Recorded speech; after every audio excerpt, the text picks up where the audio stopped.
Hello, and welcome to the Dental Marketing Mastery Series. This podcast is brought to you by New Patients Incorporated. I'm Howie Horrocks, the founder of New Patients Incorporated, and along with me once again is my friend and partner and the Chief Executive Officer of New Patients Incorporated, Mark Dilitush. Yeah, so about 4 months ago, we're recording this July 7th, 2022. So around February of 2022, we did a podcast introducing NPI Education, right? And I wanted to give everybody an update because a boatload of things that are going to be interesting to everyone listening to this are actually on npieducation.com. Everybody that listens to our podcast can get pro level access for free. We're not selling you anything here. We are going to make many of the courses and many of the articles CE. In other words, you can get your CE credits for them. Now, after that, the question is, does your state take business CE? That's up to your state. But NPI Education it's basically a learning management system for the purposes of teaching dentists and mostly their business administrators or office managers about the business of dentistry. And it's only business. You won't find anything in NPI Education that's clinically focused. There's 1,000 of those websites out there. NPI Education is focused solely on the business of dentistry. And when we originally began whiteboarding, I have my whiteboard right here. We began whiteboarding what we wanted to do with it is we wanted to have a nice, safe place for dentists to go where they didn't have to worry about the quality of the person giving the instruction. They didn't have to worry about their reputation. They didn't have to worry about how good they were. A place a dentist could go to get the best experts in the business of dentistry all in one place, right? And in all the categories. And there's even some categories you wouldn't even think of, right? So when we began whiteboarding this, we developed it up to February, which was the last time I think we talked about it. And now it's live. Now there's a boatload of free perks on there. It's funny, there's a Dr. Frank Carter is in there, and the most popular download by dentists members is the article on Do I Really Hate Dentistry, right? So that's the most downloaded article out of all of them, right? And then there's how to work with your staff, and there's business related topics that aren't just like numbers or systems. There's lots of numbers and lots of systems in there, but we wanted to make a safe place for dentists to go. So what do I mean by safe? Well, if you look at any of the online dental forums out there, they used to be good, but then a whole bunch of keyboard commanders came in, and basically dentists are shy about asking business questions, or actually they're shy about asking clinical questions for sure, because all the judgmental responses they get, right? Right. And then of course the Facebook groups all started, right? And now we introduce people who are trying to be influencers. So they're making recommendations based on getting paid, which is, like if you want to be advertised to, that's fine. Just go watch regular on-air TV. You can get advertised to constantly. So they can't really trust the influencers. And if you notice on the Facebook group, most of the actual good meaty questions, they're almost always not posted with a name. They're almost always an anonymous poster. And why would you post a question? And these are usually really good, meaty questions, a dentist who really needs a solution to why would you post if it wasn't a big problem to you, right? So a really important issue in your dental practice, and you put anonymous poster behind it. And the reason why you do that is because you're afraid of what some of these keyboard commanders are going to say. They might make you look like an idiot for posting it, and so on and so forth, right? So the whole internet community, the dental internet community has kind of morphed into a place where only a few people are brave enough to put their name with a post, and then you got a bunch of people in the background watching what matters to them. They're not getting the answers to what matters in their practice. They're only watching what the answers to what dentists who are brave enough to post in their. The usefulness of connecting all these dentists together in conversation, to get them the guidance they need, basically it's evaporated over the last 10 years. So what we wanted to do with NPI Education is open up a dental business only portal with the absolute best experts in all the categories of dental business. These are people with decades of reputation, industry, well-known people in the industry who dentists should automatically trust. If they're in NPI Education, believe me, they've been vetted by dentistry for decades. Okay. So it kind of takes that part away. If they're in there and they're giving you advice, it's worthy advice, right? So that's the first thing we wanted to do. And the second thing we wanted to do is make it ridiculously safe. You can ask any question you want. There won't be any keyboard commanding tolerated anywhere. And all the instructors will have access to the questions. And many times the answers are multidisciplinary. Like it might have a marketing angle where I might respond, but it also might have a practice management angle where Sandy Pardue or Laura Russell or somebody else might respond. And it might have an insurance expert's opinion that they might need to respond to. So it's not just this singular response from experts. It's actually all the things that you should take into consideration to creating a solution for your practice from multiple experts in the business of dentistry. So anyway, over the last 4 months, we've been real busy creating courses and creating articles and content. So I'll just give you some examples. The largest project was the Fee-for-Service Journey series of courses. There are 6 in total. You have to test out and test through them. I remember back when I started like 1,000 years ago in dentistry, there was a consultant that was running around just telling everybody to go cold turkey, just drop your plans and blah, blah, blah.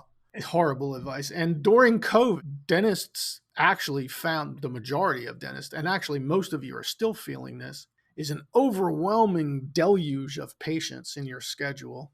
And some of that was because of the pent-up demand from not working for 2 months. And part of that is because a lot of patients have money because for some reason the government wanted to drop $5 trillion in their pockets. So they're going to spend some of it in dentistry, right? And part of it is because you don't have enough people in your office to treat the patients. So you had this big pile of patients, and it made a lot of dentists feel like they were overwhelmed. And then it got them to think, like, why do I have this big, gigantic pile of patients? And then what happened was the insurance companies started sending these, hey, by the way, we're going to lower your reimbursement letters. This all happened simultaneously, right? Over the last year and a half. And there's a bunch of dentists out there going, why am I doing this? Why am I taking $17 for an exam when I got patients I can't get in for 6 months? Why am I doing this, right? So we saw this happening a long time ago when we built the Fee-for-Service series or Journey series of courses, because we didn't want dentists just to do what this other consultant said to do 25, 30 years ago, and which is like, just draw plans, you'll be fine. No, there's a system behind it. There's measured steps that need to be taken in order to minimize the risk of doing a fee-for-service transition. We've been helping grow fee-for-service dental practices for what, Howie, 20 years, 30 years? Like there's a way to do it, and there's definitely many ways not to do it, right? So we didn't want to leave dentists on their own devices. So we brought in 16, 17 experts, and they felt the same way too. They said, no, we have to build a course. We have to build a series of learning steps, a series of prepping steps, a series of measured steps, and communicate those to the dentists who are even going to try fee-for-service transitions. Because honestly, some of you shouldn't even try. You're in markets where 90% of the patients have some form of dental insurance. You might want to drop 1 or 2, but you're never going to drop all of them until you move your practice somewhere where, the market is going to support something like that. So the Fee-for-Service Journey series of courses, the intro is should I? It answers the question, should I? And then units 1 through 5, if the answer is yes, you should, the units 1 through 5 walk you through step by step. Do this first, do this second, do this third, do this fourth. Measure it this way. Engage your team this way. Communicate with your patients this way at these intervals, okay? And if you do that, you can take this fee-for-service transition like as fast or as slow as you want, because you'll be measuring everything and you'll know exactly what to do. So that was the biggest series of courses. But like I said, Dr. Frank came in with he has some incredible, he's got professional coaching. What's the difference between that and therapy articles? He's got the Why Do I Hate Dentistry article. He's got What If I Had Worked with My Spouse article. I mean, he works with nobody but dentists all day, every day. So, and their spouses. So he's a psychologist. He's a PhD in psychology. Yeah. And he works with nothing but dentists for all these years, right? So who knows dentists better than him, right? But all of us need, like, we all, in our other courses, we go through and we ask dentists questions like, what do you want out of the next 3 to 5 years of your practice? And normally when you ask a dentist that, they stop dead in their tracks and they haven't even thought about it, right? So someone like Frank can get them unstuck, right? Someone, anyway, there's a whole bunch of articles in there. Rita Zamora has a really big article on setting up your social media marketing. Like, we're a marketing firm and Rita Zamora is in there and she's telling you about social media marketing. So all this stuff is free. You just go in there and grab it whenever you want. The rumor has it Sandy Pardue is going to start posting her articles very soon. And the rest, if you click instructors, when you go to npieducation.com, when you click instructors, you'll see all the contributors there. So we keep adding more content. We have dentists in there now. There's quite a few dozen dentists in there right now. And we can see them returning, and we can see their time on the site is 10, 20, 30, 60 minutes. So we know, they're consuming the content, and they know that it's valuable to them. Another thing we wanted to do is make it so that whether you're a reader, you have your whatever device you read on, or you're an audio guy like me, like if I'm working out, I just put my AirPods in, put this podcast on, and I can listen to me and Howie for the next 20 minutes, and I learn and while I'm running, okay? Or you might be a video person, right? Almost the whole fee for service was all done on video. So no matter how you like to or how you enjoy absorbing education content, all of those options are there. All of these podcasts will be there in both audio and video format, depending on how you like to absorb your dental business education. So the update for NPI Education is there's a lot of stuff in there now. You can just go to npieducation.com, make an account, you're in, and your account will automatically be upgraded to pro level, which means if you ever want to take a CE course, when we have CE courses in there, you'll get the CE credits, and it'll be AGD CE credits. So if your state takes them, you can submit that with all your paperwork to your state dental boards. What I want everybody to really take from this podcast is the reasons we did it. I want you to think about, why don't I post more on Facebook Dental Forum X? Why don't I, like on Dentaltown, why don't I post my questions on Dentaltown anymore? Or what stops me from doing that? Or if I do post my business questions, why do I post them as an anonymous person? Like, how do I trust people? Honestly, when it gets down to it, how do I trust these people that you know what I'm saying? Like you don't know who's being influenced by whom and whose recommendations are coming because of money or what have you. So if you're in that category, if you're a dentist in that category and you want to learn from people, the dental industry is vetted for decades on business topics, then go ahead into NPI Education, create an account, and just wait for the new content to pop in. Well, you can go in there and look around now and take whatever courses or information you want now. That's fine. But as new content comes in, you'll just get these little notifications. This new thing came in, this other new thing came in. And eventually what's going to happen is the discussion forums will start to become active, and maybe even bring in your office administrator, your office manager, business administrator, because we really do expect NPI Education to become somewhere that you delegate to them to go to for their dental education. Howie and I run a company with, dozens and dozens and dozens of employees. Our job is to elevate them. I tell everybody that works for me, my job is to make sure that your employment path is on a 45-degree angle. You have to grow. If you don't grow, you're out, right? And the way to do that is to get them education, is to dedicate time and resources for them to learn things that they don't know right now, or maybe just fill in a couple of pieces of things that they do know right now, right?